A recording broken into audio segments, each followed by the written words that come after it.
Welcome to another episode of From Garage to Growth, and this is the podcast where we look at the movers and shakers within the entrepreneurship space.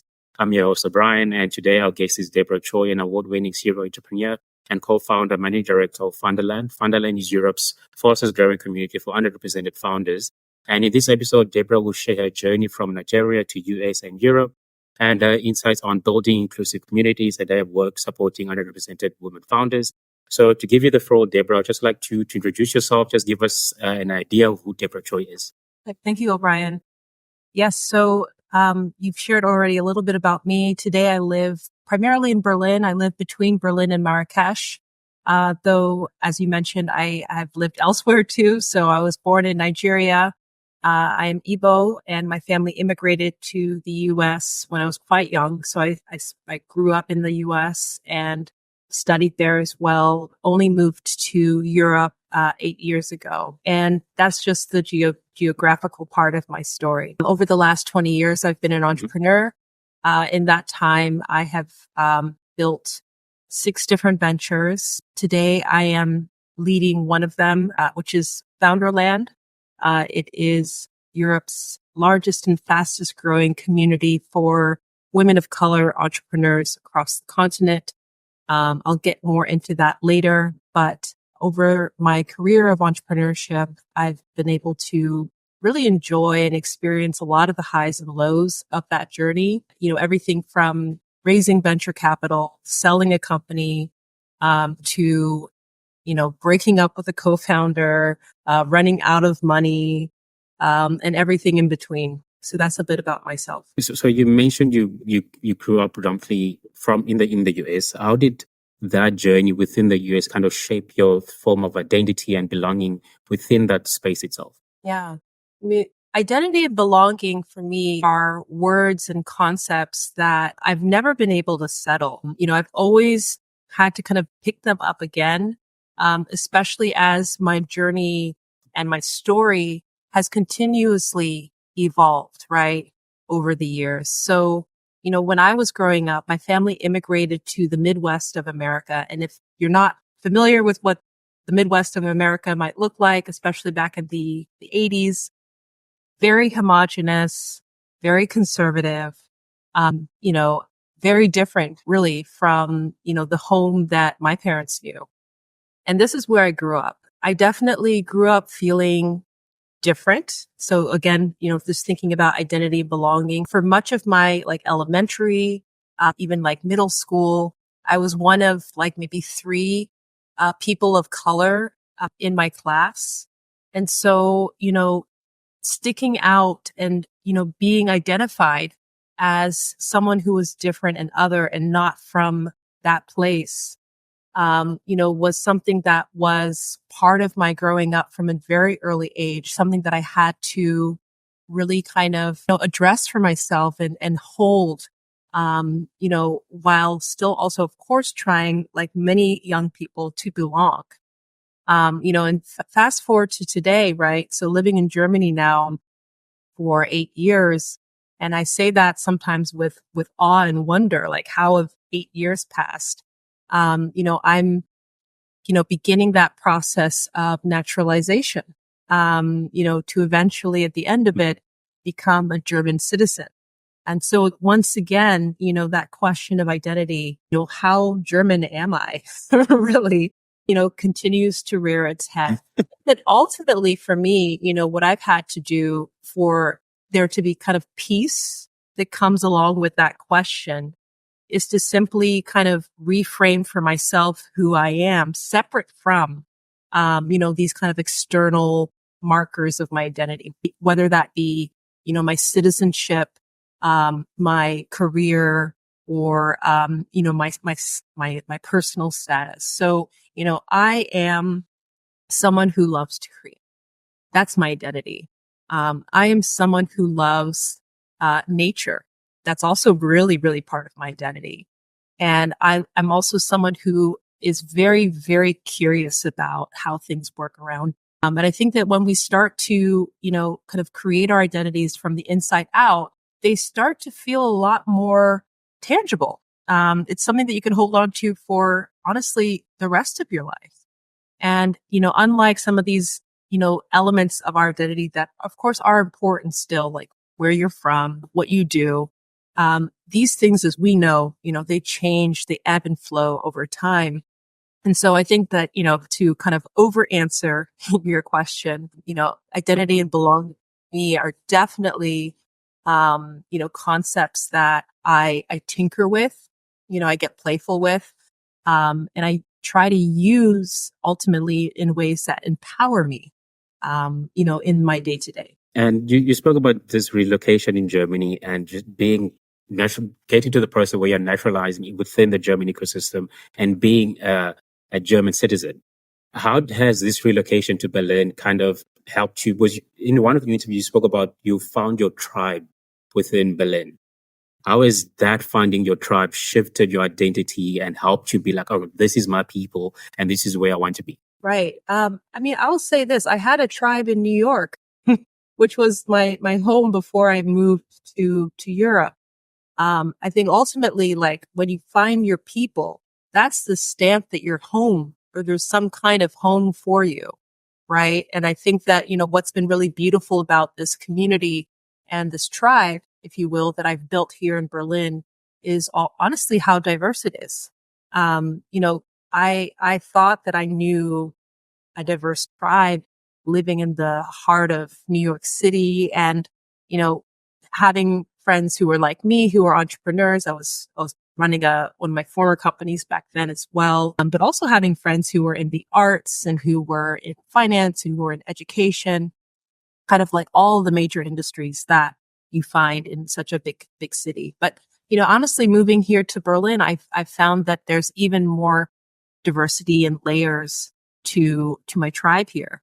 So, yes, I do have a community of fellow entrepreneurs, very importantly, who really get, a lot of the things that I'm going through because they've either gone through it themselves and can really relate, or it's just kind of part of the understanding of, that journey of creation, that journey of building, that journey of leadership, that is part of entrepreneurship, right? But also, I'm also a mom. So I have a lot of friends who are part of that journey too, that parenthood journey. And the kind of the work of trying to find our balance, in the day to day, in the months to month around, how we show up as parents and mothers and how we show up in other parts of our lives. So, for me, tribe has been the balm, that has made, this chapter of my life very sweet, very full, very, very, very exciting too.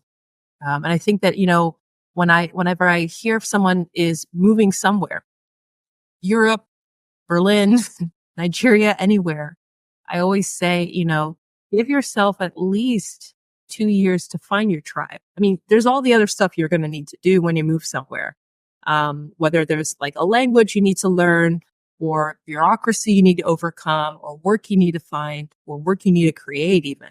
Along the way, you also are going to really need to invest in your community.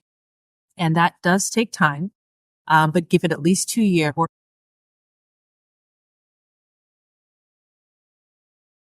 Yeah. So initially, what sparked this curiosity into entrepreneurship for you? What made you go like, okay, this is my thing. This is what I want to continue Right. So being in. This is a I space will start that I by want to see saying myself I did in the not think it future. was my thing. And maybe that's funny to say after now very much in this world of entrepreneurship. But growing up, I was the child of immigrants. I was particularly of Nigerian parents. And the playbook that I had in front of me was to study hard, to get into a great university. And, the career paths that are, suggested to me at least quite limited. It's to be a doctor, to be an engineer, to go into something that would feel safe. Started on that path.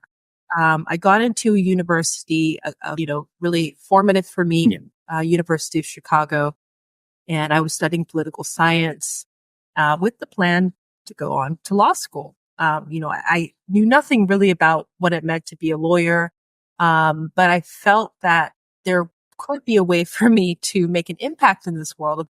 By focusing at the time, I really was thinking that I would focus on immigration law, and really just have this eye on, policy and the ways in which we can better support immigrants, refugees from a legal perspective. So I had this path, that I thought, okay, this ticks all those boxes, right? That, especially as the firstborn, there's the pressure to follow these paths. But it was in the university setting that I literally stumbled, tripped over entrepreneurship. It was something that I was, doing on the side with some friends. This was, the early 2000s. And much like the environment that we have now, right? What I mean by now is that everyone is talking about AI. My mom is talking about AI. So it was like that, but with the internet. So everyone was talking about doing something online. And I could not ignore that. That was interesting to me. My friends and I thought, let's put together a website because that looks like a fun thing to do. Let's put make a fashion brand, and, bit by bit was my first company. And this was an e-commerce business that really took off, in many different ways. We were able to grow this, my co-founders and I, over the next 5 years, fully bootstrapped. We're able to make something that, not just a Chicago brand, but a national brand, and then also an international brand.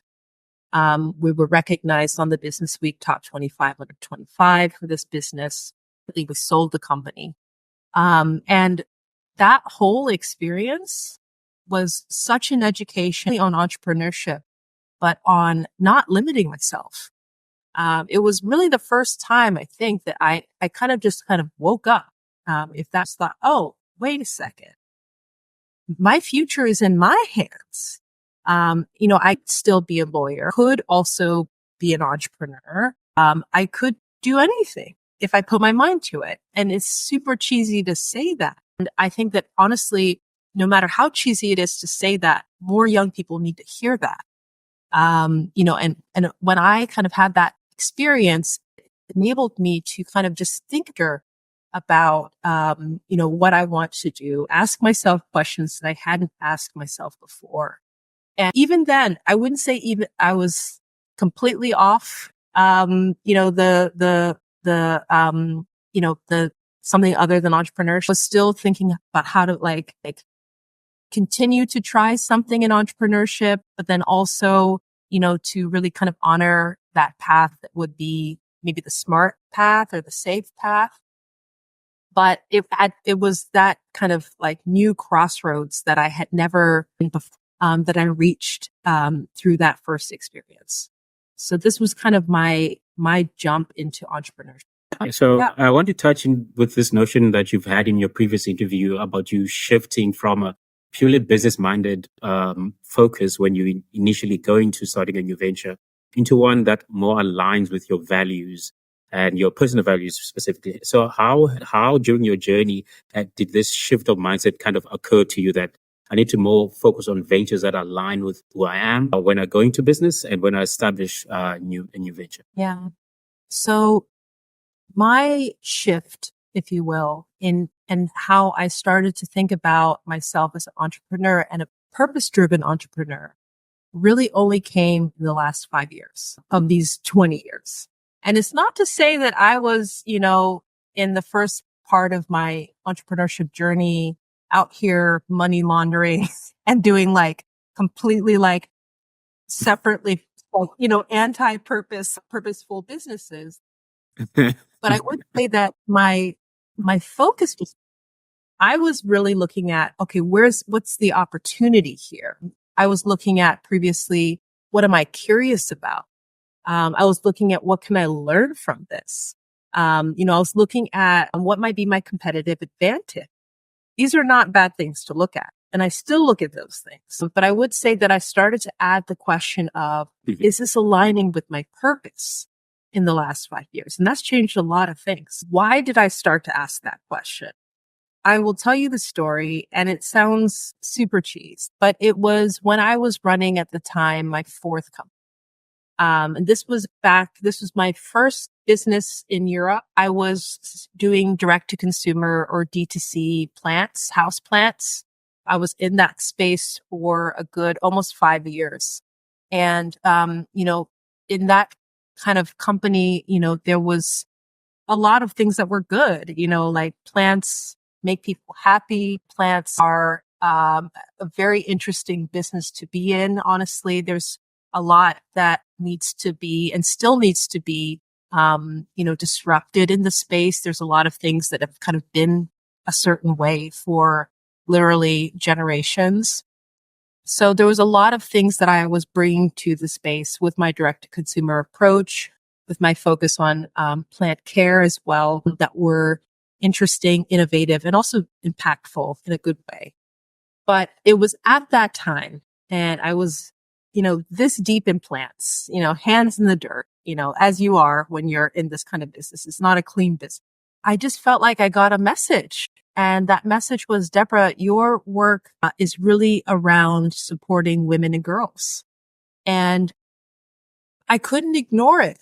I wanted to because I didn't necessarily know what to do with that at the time. Like, what does that have to do with the life that I had built at that point? But I do think that we sometimes, we all get these nudges, in different ways, that can help us to see, okay, what might be on the horizon for us.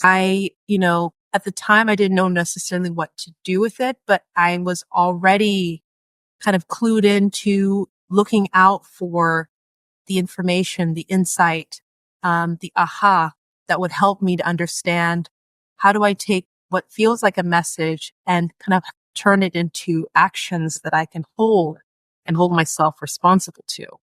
And that came through a series of events. I was part of an accelerator program with that former company that was focused on supporting women founders in the Nordics region. And through that experience, through that programming, I was really, my eyes were open to, first of all, the power of structured programming that supports and centers women, that gives us the space to, as entrepreneurs, especially dive into topics that might not be, have the space in other rooms, right? Around our experiences, fundraising, our experiences in leadership, our experiences navigating things like imposter syndrome and so forth.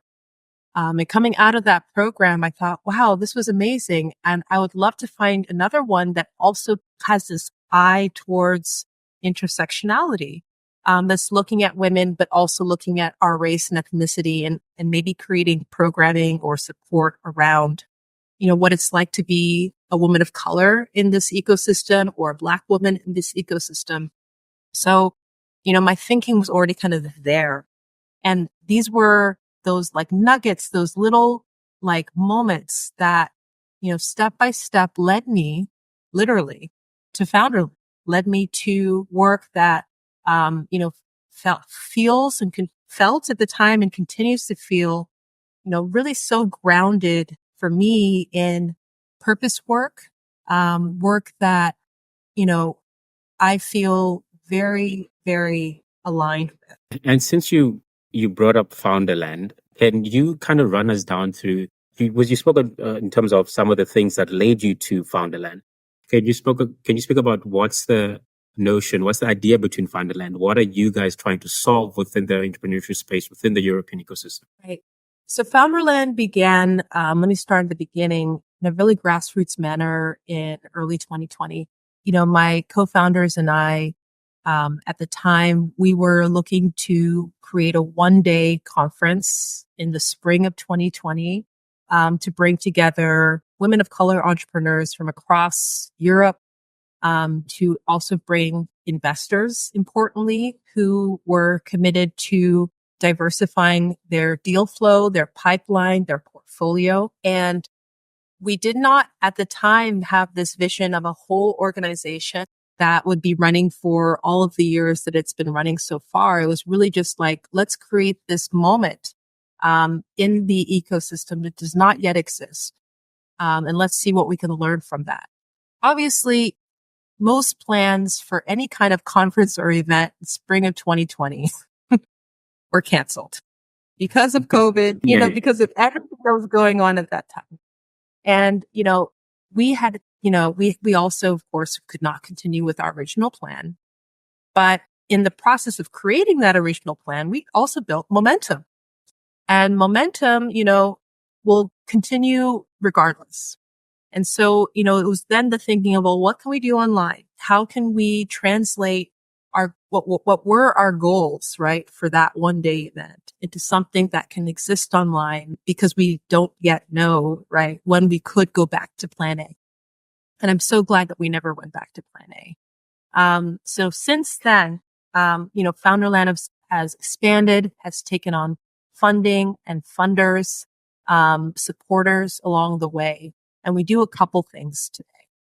We run an accelerator program called Compass. It's focused on investor readiness for women of color entrepreneurs. For us, that is, really like diving into negotiation, into pitching, and also, into role playing the whole, conversation with an investor, so that ultimately our graduates are really prepared to enter those rooms, to negotiate terms that work for them and for their business, and to close their rounds.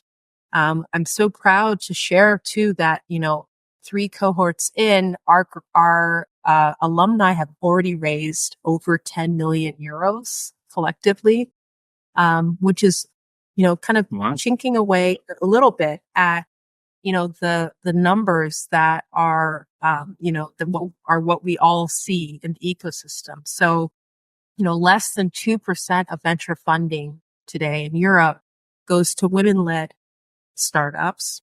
And then when you add in additional identity markers such as race and ethnicity, that drops even further. So it's less than 0.3% of venture funding that goes to women of color-led teams. So I always say less than 0.3% is a rounding error. That is not a number. And we need to change that. We need to increase the number of startups that are funded by women, that are led by women, and also funded. That, that ultimately is, why Founderland exists and why we do a lot of different kinds of programming, not just the readiness program. We've published research, to kind of close some of the data gaps around, who are we talking about when we're talking about women of color building companies in Europe? What kind of companies are they building? What are their challenges? That's all in our first qualitative research report that we published now 2 years ago, actually, on the state of entrepreneurship for women of color entrepreneurs. So those are just a couple things that we've done in the first 4 years. So going into 2025, I'm really excited about, what I've been actually really focused on as we kind of close out this year is really kind of sitting down to plan out the next 4 years for Founderland and the ways we double down in certain areas to really continue to support, uplift, and create visibility opportunities for women of color across the continent. So you spoke about this funding gap, and you threw out the dark statistics of the gap between funding of women of color that receive.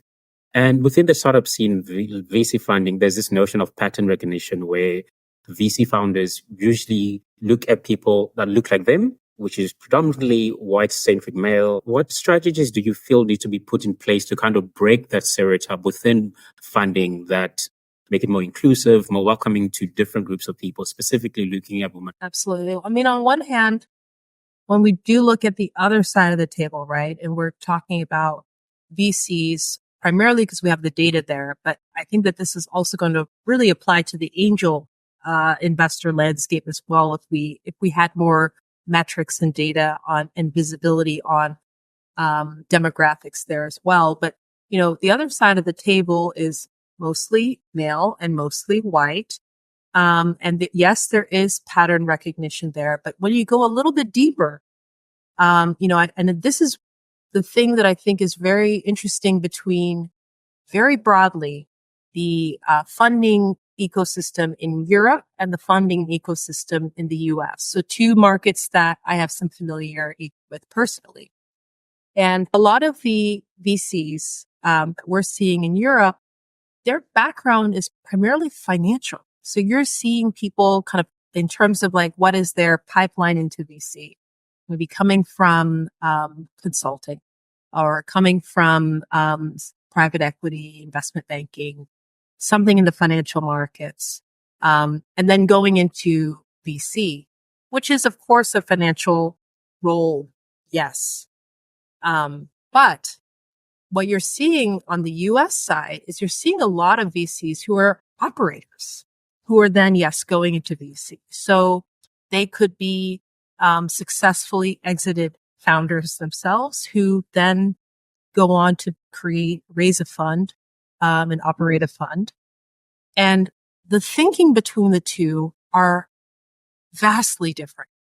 So I always say to a diverse founder who's trying to fundraise in Europe, seek out the VCs who have been operators. Because even if the other side of the table, from a gender perspective, from a race or ethnicity perspective, looks different from you, if you have a commonality because they understand what it's like to be an operator, you can always lead with that. You can always kind of have a bridge there. If they understand what it means and what it takes to, go from 0 to 1, to bootstrap for the first couple of years, they will be able to understand something and pattern recognize to your advantage, at least on that ground. So yes, there is still so much work to be done, about adding more diversity, to the VC, ecosystem here in Europe. And there's some great programs that are doing the work for that, right? So there's programs like Included VC that are working to train more diverse individuals to become VCs, to go into that pipeline too. But the other side of it really is that, we do need more diverse operators who then decide, yes, I want to go into the VC world. Yes, I want to raise a fund or join a fund. That's also really important as well. And the other initiative that you guys run within Founderland is the Beacon Investor Collective. What's the aim of this program in terms of empowering women of color, in terms of getting funding and getting them ready to receive said funding as well? How do you guys run the program to achieve those goals? Right. So the Beacon program is actually going through some changes to be able to continue to run it in the future, but I'll at least share kind of where we started with this program. So with Beacon, our initial idea was really on what you're saying about, okay, aren't there two sides of the table? There's, the founder on one side, and then there is, of course, the VC on the other. And we wanted to make sure that we were bringing VCs to the table and centering our topics with them as well. And so, you can really think of Beacon in its initial format as a bit of a brain trust. We had a small group, by invitation of funds who were part of this community. And what we were doing is we were learning from each other. They were sharing a lot around what was their pipeline? What was the way in which they got deals to committee? Ultimately, we were learning in that process where could be the moments where bias could step in that process, maybe because there was a shortcut that was being made, by just kind of using someone's alumni pool, to find certain leads, for example, right? So, that was a really eye-opening process for us, very super manual too, honestly. But it was helpful for us with this group to really start to understand the other side of the table, in order to be better advocates for our beneficiaries, our community, the founders that we support. And so this was kind of iteration 1 of Beacon. obviously that kind of format has a beginning, middle, and end to it, right? We learned a lot in that process. We took away a lot from that, Yeah. as did our VC partners. And now with all of that in mind, now we're like kind of looking at, okay, what's going to be next for this program, and what are the ways in which we can take what we've learned, say from round one, stage one, into a V2. And since you introduced the Beacon program and you've introduced, currently you are working on introducing the PAM, which is the AI mentor, what was the initial inception around this idea, and how do you foresee it kind of solving this patient issue that people of color have, or specifically looking at women in order to get ready to receive funding to pitch their startup? How does PAM, and how is it a game changer with regards to this? Right. So PAM is actually an acronym for Pitch AI Mentor. So it is a tool that we built in partnership with RGA. And the thinking for it came out of our accelerator program, Compass. So, now we've run 3 cohorts, and, we've seen the impact, the positive impact of this programming for a select few, ultimately. So our cohorts are no more than 16 seats. And so, and we run this on an annual basis. So we were kind of thinking over time, how do we scale the impact, the good stuff in Compass to more founders, without having to necessarily scale up also all of our programming operational overhead to run an accelerator. And of course, often a lot of the answers in that kind of that line of questioning lead to technology. So we started to look at, okay, how do we use AI for good here? How do we start to bring out the best of Compass? And so what PAM does is this. It's essentially a demo day simulation.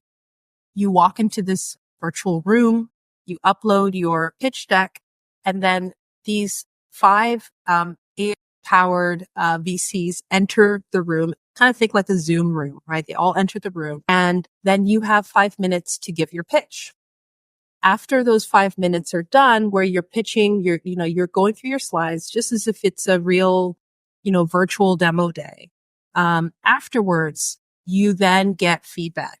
And what we did that's a little bit different, I think, from, at this point, maybe there are other tools that maybe offer something similar. But what we did is we factored in also bias. So, Harvard Business Review, I think, really led with this data and research around the reality that male founders tend to receive more supportive questions, and women founders receive more challenging questions when pitching to investors. And what do we mean by challenging or supportive? It's everything from, more on the more supportive side. How big do you think we can make this? Versus, more challenging. Why do you think you are the best person to be leading this company or leading in this industry? Yeah. So we have a toggle in PAM where you can decide, how close to reality you want your questions to be. And so, in this way, what we ultimately wanted to do was to simulate close to a real environment, a real experience for a diverse founder, what kind of questions they're going to get on their pitch deck, on their pitch. And you could practice again and again and again and improve your score over time. And so that's our tool. And it was really kind of taking, again, what we saw from doing things super manual, super hands-on in the accelerator program, and then building tech later. Building tech after we saw, okay, this is something that really works. Now let's figure out how to scale this part. Yeah. So it seems throughout your career, you've made it a mission to build platforms that are both to support underrepresented founders, underrepresented communities, especially women of color. How crucial is this notion of visibility or creating visibility within the entrepreneurship space that helps promote women within the spaces? And how crucial is it to kind of promote voices within those spaces to empower those people coming into the space? Visibility is so important. It was important for the 20-year-old version of me, right, who was at university and considering what could be viable and realistic career options for myself. And I completely discounted entrepreneurship because I just didn't see myself there. I think that, the saying, it's hard to be what we cannot see, is so true. And it's true even if you are, 30s, 40s and beyond. I think that we all need that support of seeing someone else that we have some affinity to, right? Whether it's on a gender basis or they come from our same place of origin or they have our same faith, whatever that might be, breaking into a space, really sometimes often against the odds. We see that in so many different fields now. I mean, I marvel at how tennis looks today versus, how it looked when I was a kid watching tennis players on TV. It's so much more diverse now. It's so much more possible now, right? For us to see more representation, more diverse people who maybe we didn't see 20, 30 years ago. And, I want to see more of that happening with entrepreneurship. And when I say that with entrepreneurship, I think that, ultimately we have to even get more specific. We in general, and also even us within Founderland. So, our community is today over 600 women of color building in over 26 European markets and building in a diversity of industries. So everything from B2B SaaS to Web3. And, such a wide breadth of industries, what you're seeing in all of them is that, our founders are breaking through. They are, some of the few women who are building anything in hydrogen or building anything in solar or building anything in something in deep tech or building something, in retail direct to consumer certain categories. I think that, really with visibility, with diversity, with representation, we need to just see more diverse people attempting, trying, also excelling, but very importantly, trying to enter markets and cheering them on all the way. That's ultimately going to reap dividends for all of us. So not just for us today, as who we are, but even, I look at my daughter who's 8. For the next generations that are coming, right behind us, for them to see, okay, a lot of options here. And I have a lot of role models, as well. So as we reach the end of our conversation, I generally have one question that I usually ask everyone. And it's, what advice would you give to anyone inspiring to be an entrepreneur that's kind of on the early stages of their journey that you would have wished you would have known before you kickstarted your own journey? Well, I would say, and I think I've maybe said this before, but I say it because it feels so true. First of all, give yourself the permission to call yourself an entrepreneur. I have met so many individuals who are building something, and meanwhile, they're so hesitant to say that they are an entrepreneur, they are working on a new project. And, I think that, it's more than just a title. It's more than just saying something. I think that there's absolutely something that happens in our brain when we lay claim to something for ourselves. It creates a new kind of magnetism even for you, for a person, when you can say, I am owning this journey that I'm on. I am an entrepreneur. It draws the right people, the right opportunities to you. So, I always encourage folks who are early on to name the journey that they are on, call it for what it is, and do so proudly, because not only is this going to open things up for you, but, from your very first steps, you are most likely a role model for someone that you don't even see or know yet. So to really kind of fully take on your journey is the light, is the vision, is the representation, to come back to that for someone, right behind you. So we all have this responsibility, I think, to own our journeys for our own benefit, but also for the collective good. That's a nice way to kind of end things off. So once again, thank you so much for being here. And this was a great conversation having with you. That is it from us.